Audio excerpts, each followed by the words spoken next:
You just see all this stuff like MAPS has initiated this smear campaign against its opponents.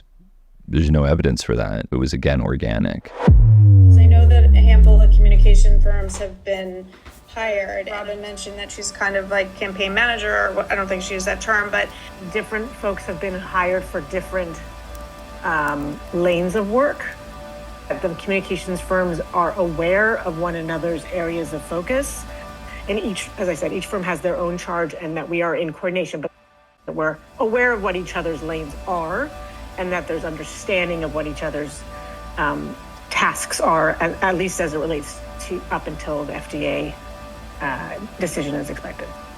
And our work is with the hub, right, as leading the Rally team and thinking about psychedelics more broadly, and talking and shaping narratives more broadly around the healing potential and risks around psychedelics, with some support around the FDA work. That's our particular charge.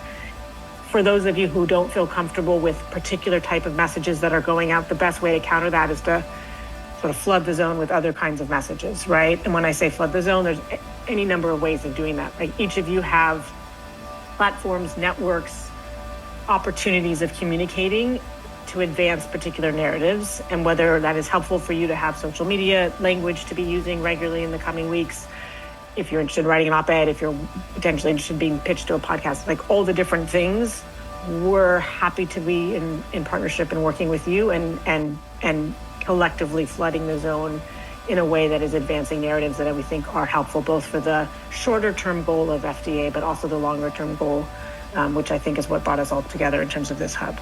You just see all this stuff like MAPS has initiated this smear campaign against its opponents. There's no evidence for that. It was, again, organic.